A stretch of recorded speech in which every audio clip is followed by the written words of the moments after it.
Chapter 13. The way was wide enough for all of them to walk abreast, but they went one by one. The Lady Amalthea walked in front, by her own choosing. Prince Lear, Schmendrick, and Molly Grew, following, had only her hair for lantern, but she herself had no light before her at all. Yet she went on as easily as though she had been this way before. Where they truly were, they never knew. The cold wind seemed real, as did the cold reek that rode it, and the darkness let them pass far more grudgingly than had the clock. The path itself was enough of a fact to bruise feet, and to be partly choked in places by real stones and real earth that had crumbled down the sides of the cave.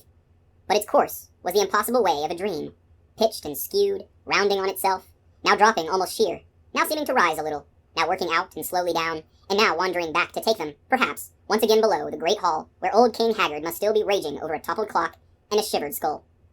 Witch work, surely, Schmendrick thought, and nothing made by a witch is real, at the last. Then he added, but this must be the last.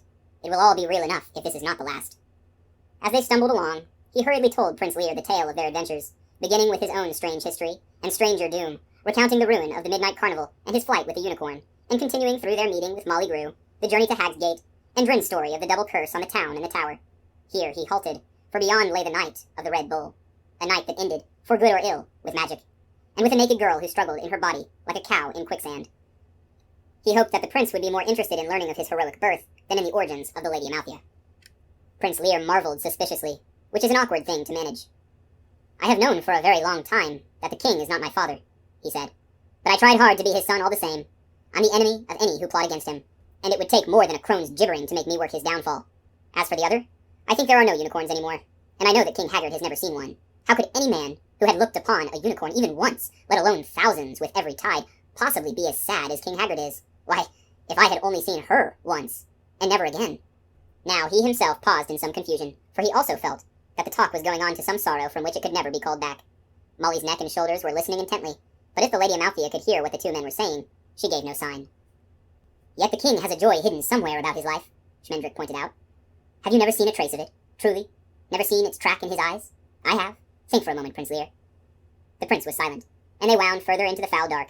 They could not always tell whether they were climbing or descending, nor sometimes if the passage were bending once again, until the gnarly nearness of the stone at their shoulders suddenly became the bleak rake of a wall against their faces.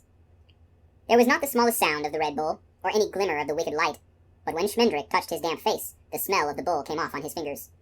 Prince Lear said, sometimes, when he has been on the tower, there is something in his face. Not a light, exactly, but a clearness. I remember. I was little, and he never looked like that, when he looked at me, or anything else. And I had a dream. He was walking very slowly now, scuffing his feet. I used to have a dream, he said. The same dream over and over, about standing at my window in the middle of the night, and seeing the bull, seeing the Red Bull. He did not finish. Seeing the bull driving unicorns into the sea, Schmendrick said. It was no dream. Haggard has them all now, drifting in and out on the tides for his delight. All but one. The magician drew a deep breath. That one is the Lady Amalthea. Yes, Prince Lear answered him. Yes, I know. Schmendrick stared at him.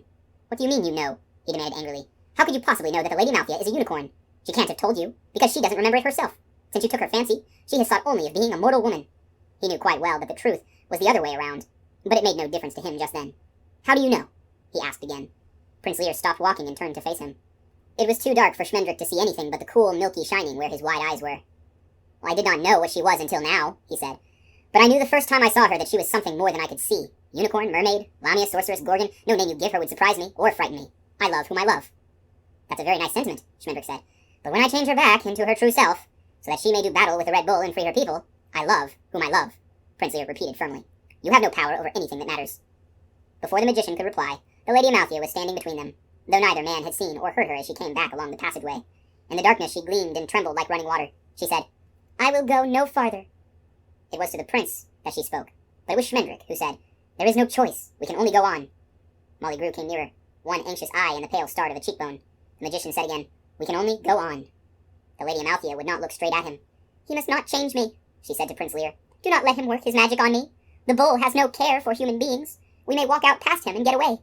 It is a unicorn the bull wants. Tell him not to change me into a unicorn. Prince Lear twisted his fingers until they cracked. Schmendrick said, It is true. We might very well escape the Red Bull that way, even now, as we escaped before. But if we do, there will never be another chance. All the unicorns of the world will remain his prisoners forever, except one, and she will die. She will grow old and die. Everything dies, she said, still to Prince Lear. It is good that everything dies. I want to die when you die. Do not let him enchant me. Do not let him make me immortal. I am no unicorn, no magical creature. I am human, and I love you." He answered her, saying gently, "I don't know much about enchantments, except how to break them. But I know that even the very greatest wizards are powerless against two who keep to each other. And this one is only poor Schmendrick after all. Don't be afraid. Don't be afraid of anything. Whatever you have been, you are mine now. I can hold you." She turned to look at the magician at last, and even through the darkness he could feel the terror in her eyes. "No," she said, "no. We are not strong enough. He will change me, and whatever happens after that, you and I will lose each other. I will not love you when I am a unicorn, and you will love me only because you cannot help it. I will be more beautiful than anything in the world, and live forever." Schmendrick began to speak, but the sound of his voice made her cower like a candle flame. "I will not have it. I will not have it so." She was looking back and forth from the prince to the magician, holding her voice together like the edges of a wound. She said, "If there is left a single moment of love when he changes me, you will know it, for I will let the Red Bull drive me into the sea with the others. Then at least I will be near you." "There's no need for all that," Schmendrick spoke lightly, making himself laugh. "I doubt I could turn you back even if you wished it. Nikos himself never could turn a human being into a unicorn, and you are truly human now. You can love and fear and forbid things to be what they are, and overact. Let it end here then. Let the quest end. Is the world any the worse for losing the unicorns? And would it be any better if they were running free again? One good woman more in the world is worth every single unicorn gone. Let it end. Marry the prince, and live happily ever after." The passageway seemed to be growing lighter, and Schmendrick imagined the Red Bull stealing toward them, grotesquely cautious, setting his hooves down as primly as a heron. The thin glimmer of Molly Gru's cheekbone went out as she turned her face away. "Yes," said the Lady Amalthea, "that is my wish." But at the same moment, Prince Lear said, "No." The word escaped him as suddenly as a sneeze, emerging in a questioning squeak, the voice of a silly young man, mortally embarrassed by a rich and terrible gift. "No," he repeated, and this time the word told in another voice, a king's voice, not haggard, but a king whose grief was not for what he did not have, but for what he could not give. "My lady," he said, "I am a hero. It is a trade, no more, like weaving or brewing, and like them, it has its own tricks, and knacks, and small arts. There are ways of perceiving witches, and of knowing poison streams. There are certain weak spots that all dragons have, and certain riddles that hooded strangers tend to set you. But the true secret of being a hero lies in knowing the order of things. The swineherd cannot already be wed to the princess when he embarks on his adventures, nor can the boy knock at the witch's door when she is away on vacation. The wicked uncle cannot be found out and foiled before he does something wicked. Things must happen when it is time for them to happen. Quests may not simply be abandoned. Prophecies may not be left to rot like unpicked fruit. Unicorns may go unrescued for a long time, but not forever. The happy ending cannot come in the middle of the story." The Lady Amalthea did not answer him. Schmendrick asked, "Why not? Who says so?" "Heroes," Prince Lear replied sadly. "Heroes know about order, about happy endings. Heroes know that some things are better than others. Carpenters know grains and shingles and straight lines." He put his hands out to the Lady Amalthea, and took one step toward her. She did not draw back from him, nor turn her face. Indeed, she lifted her head higher, and it was the prince who looked away. "You are the one who taught me," he said. "I never looked at you without seeing the sweetness of the way the world goes together, or without sorrow for its spoiling. I became a hero to serve you, and all that is like you. Also to find some way of starting a conversation." But the Lady Amalthea spoke no word to him. Pale as lime, the brightness was rising in the cavern. They could see one another clearly now, each gone tallowy and strange with fear. Even the beauty of the Lady Amalthea drained away under that dull, hungry light. She looked more mortal than any of the other three. "The bull is coming," Prince Lear said. He turned and set off down the passageway, taking the bold, eager strides of a hero. The Lady Amalthea followed him, walking as lightly and proudly as princesses are taught to try to walk. Molly Gru stayed close to the magician, taking his hand, as she had been used to touch the unicorn when she was lonely. He smiled down at her, looking quite pleased with himself. Molly said, "Let her stay the way she is. Let her be." "Tell that to Lear," he replied cheerfully. "Was it I who said that order is all? Was it I who said that she must challenge the Red Bull because it will become more proper and precise that way? I have no concern for regulated rescues and official happy endings. That's Lear." "But you made him do it," she said. "You know that all he wants in the world is to have her give up her quest and stay with him. And she would have done it, but you reminded him that he is a hero, and now he has to do what heroes do. He loves her, and you tricked him." "I never," Schmendrick said. "Be quiet. He'll hear you." Molly felt herself growing lightheaded, silly with the nearness of the bull. The light and the smell had become a sticky sea, in which she floundered like the unicorns, hopeless and eternal. The path was beginning to tilt downward into the deepening light, and far ahead, Prince Lear and the Lady Amalthea went marching along to disaster as calmly as candles burning down. Molly Gru snickered. She went on, "I know why you did it, too. You can't become mortal yourself until you can change her back. Isn't that it? You don't care what happens to her, or to the others, just as long as you become a real magician at last. Isn't that it? Well, you'll never be a real magician, even if you change the bull into a bullfrog, because it's still just a trick when you do it. You don't care about anything but magic. And what kind of magician is that? Schmendrick, I don't feel good. I have to sit down." Schmendrick must have carried her for a time, because she was definitely not walking, and his green eyes were ringing in her head. That's right. Nothing but magic matters to me. I would round up unicorns for Haggard myself if it would heighten my power by half a hair. It's true. I have no preference, and no loyalties. I have only magic. His voice was hard and sad. Really? She asked, rocking dreamily in her terror, watching the brightness flowing by. That's awful. She was very impressed. Are you really like that? No, he said, then or later. No, it's not true. How could I be like that, and still have all these troubles? Then he said, Molly, you have to walk now. He's there. He's there. Molly saw the horns first. The light made her cover her face, but the pale horns struck bitterly through hands and eyelids to the back of her mind. She saw Prince Lear and the Lady Amalthea standing before the horns, while the fire flourished on the walls of the cavern and soared up into the roofless dark. Prince Lear had drawn his sword, but it blazed up in his hand, and he let it fall, and it broke like ice. The Red Bull stamped his foot, and everyone fell down. Schmendrick had thought to find the bull waiting in his lair, or in some wide place with room enough to do battle, but he had come slightly up the passageway to meet them, and now he stood across their sight, not only from one burning wall to the other, but somehow in the walls themselves, and beyond them, bending away forever. Yet he was no mirage, but the Red Bull still, steaming and snuffling, shaking his blind head. His jaws champed over his breath with a terrible wallowing sound. Now is the time, whether I work, ruin, or great good. This is the end of it. The magician rose slowly to his feet, ignoring the bull, listening only to his cupped self, as to a seashell, but no power stirred or spoke in him. He could hear nothing but the far, thin howling of emptiness against his ear, as old King Haggard must have heard it waking and sleeping, and never another sound. It will not come to me. Nikos was wrong. I am what I seem. The Lady Amalthea had stepped back a pace from the bull, but no more, and she was regarding him quietly as he pawed with his front feet and snorted great, rumbling, rainy blasts out of his vast nostrils. He seemed puzzled about her, and almost foolish. He did not roar. The Lady Amalthea stood in his freezing light, with her head tipped back to see all of him. Without turning her head, she put her hand out to find Prince Lear's hand. Good. There's nothing I can do, and I am glad of it. The bull will let her by, and she will go away with Lear. It is as right as anything. I am only sorry about the unicorns. The prince had not yet noticed her offered hand, but in a moment he would turn and see and touch her for the first time. He will never know what she has given him, but neither will she.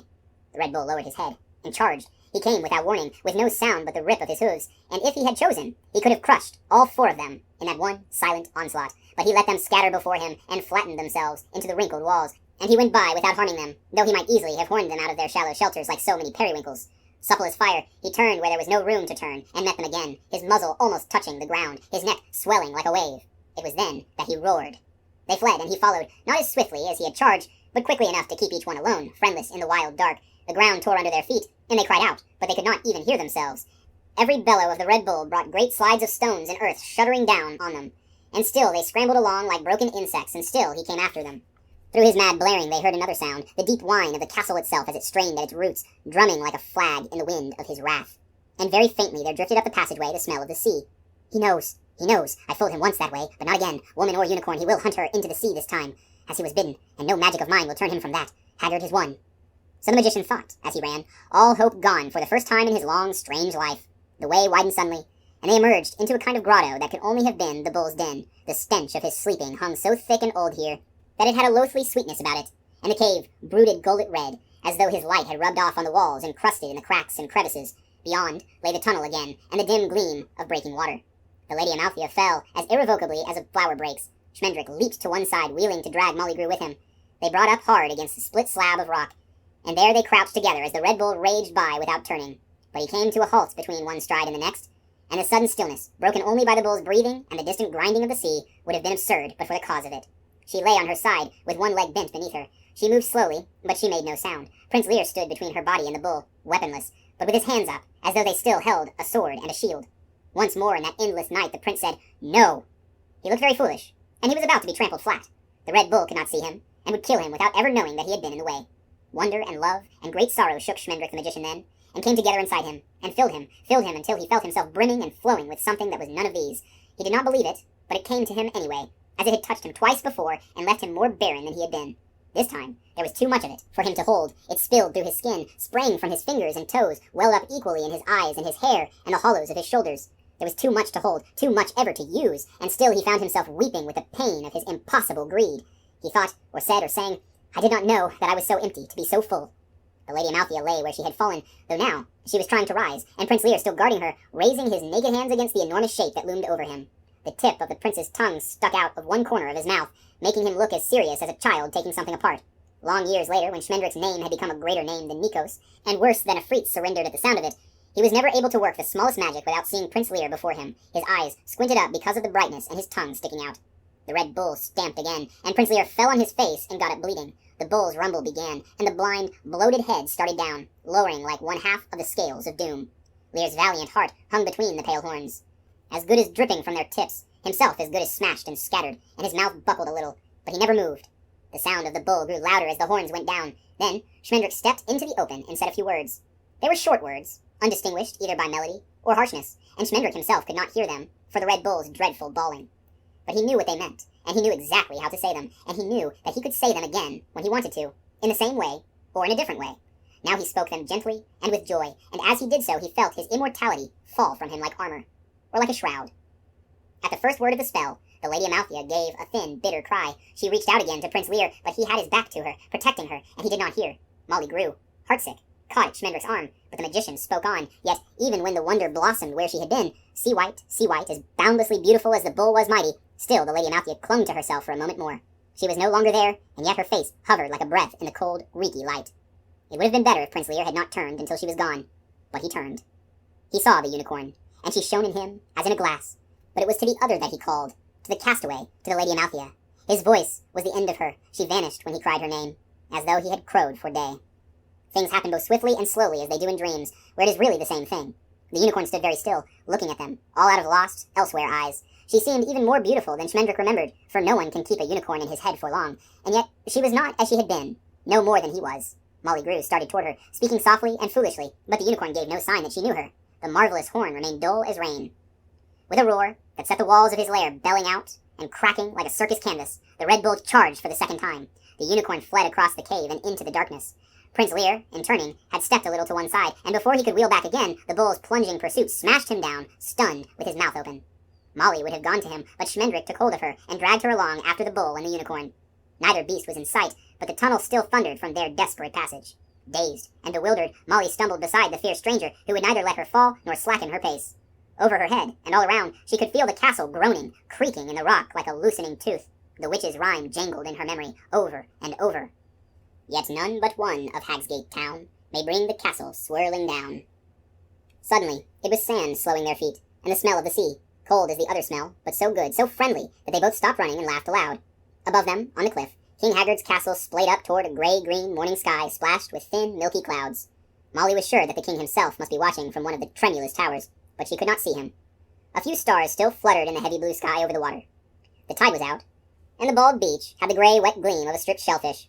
But far down the strand the sea was bending like a bow, and Molly knew that the ebb had ended.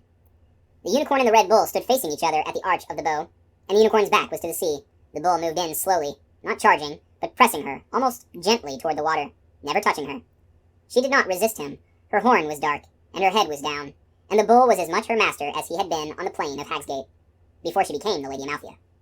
It might have been that same hopeless dawn, except for the sea. Yet she was not altogether beaten. She backed away until one hind foot actually stepped into the water. At that, she sprang through the sullen smolder of the red bull and ran away along the beach, so swift and light that the wind of her passing blew her footprints off the sand. The bull went after her. "Do something," a hoarse voice said to Schmendrick, as Molly had said it long ago. Prince Lear stood behind him, his face bloody and his eyes mad. He looked like King Haggard. "Do something," he said. "You have power. You changed her into a unicorn. Do something now to save her. I will kill you if you don't." He showed the magician his hands. "I cannot," Schmendrick answered him quietly. "Not all the magic in the world can help her now. If she will not fight him, she must go into the sea with the others. Neither magic nor murder will help her." Molly heard small waves slapping on the sand. The tide was beginning to turn. She saw no unicorns tumbling in the water, though she looked for them, willing them to be there. What if it is too late? What if they drifted out on the last ebb tide, out to the deepest sea where no ships go, because of the kraken and the sea drake, and because of the floating jungles of wrack that tangle and drown even these? She will never find them then. Would she stay with me? "And what is magic for?" Prince Lear demanded wildly. "What use is wizardry if it cannot save a unicorn?" He gripped the magician's shoulder hard to keep from falling. Schmendrick did not turn his head. With a touch of sad mockery in his voice, he said, "That's what heroes are for." They could not see the unicorn for the hugeness of the bull, but suddenly she doubled on her track and came flying up the beach toward them. Blind and patient as the sea, the red bull followed her, his hooves gouging great ditches in the damp sand. Smoke and fire, spray and storm, they came on together, neither one gaining, and Prince Lear gave a soft grunt of understanding. "Yes, of course," he said. "That is exactly what heroes are for. Wizards make no difference, so they say that nothing does, but heroes are meant to die for unicorns." He let go of Schmendrick's shoulder, smiling to himself.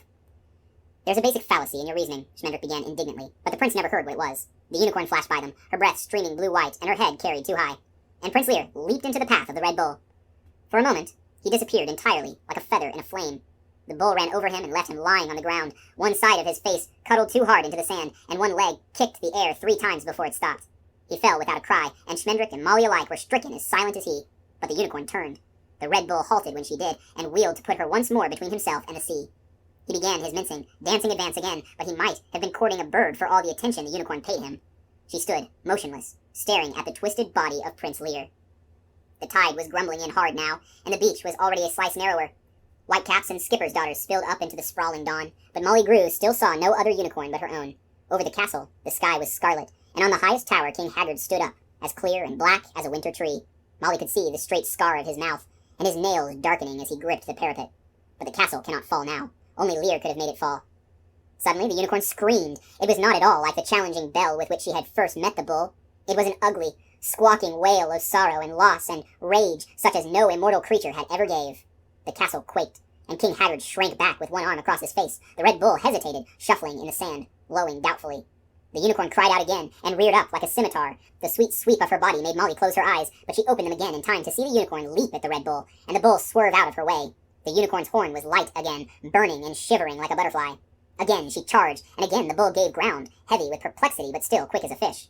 His own horns were the color and likeness of lightning, and the slightest swing of his head made her stagger, but he retreated and retreated, backing steadily down the beach, as she had done. She lunged after him, driving to kill, but she could not reach him. She might have been stabbing at a shadow, or at a memory.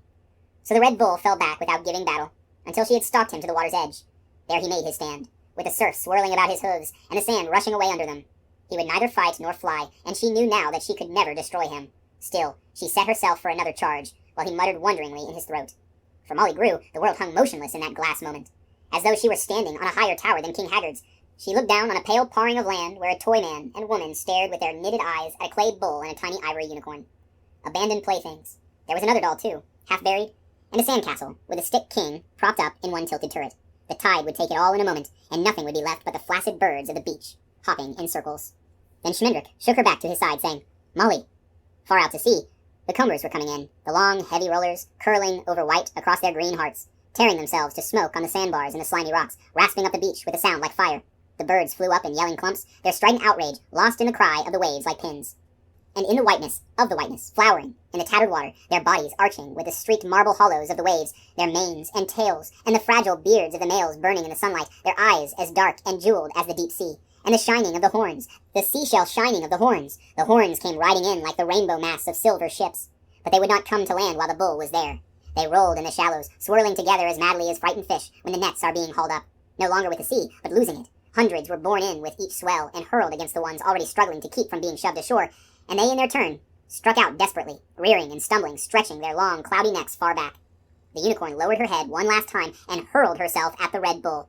If he had been either true flesh or a windy ghost, the blow would have burst him like a rotten fruit. But he turned away, unnoticing, and walked slowly into the sea. The unicorns in the water floundered wildly to let him by, stamping and slashing the surf into a roiling mist which their horns turned rainbow. But on the beach, and atop the cliff, and up and down through all of Haggard's kingdom, the land sighed when his weight had passed from it. He strode out a long way before he began to swim. The hugest waves broke no higher than his hocks, and the timid tide ran away from him. But when at last he let himself sink onto the flood, then a great surge of the sea stood up behind him, a green and black swell, as deep and smooth and hard as the wind. It gathered in silence, folding from one horizon to the other, until for a moment it actually hid the Red Bull's humped shoulders and sloping back. Schmendrick lifted the dead prince, and he and Molly ran until the cliff face stopped them. The wave fell like a cloudburst of chains. Then the unicorns came out of the sea.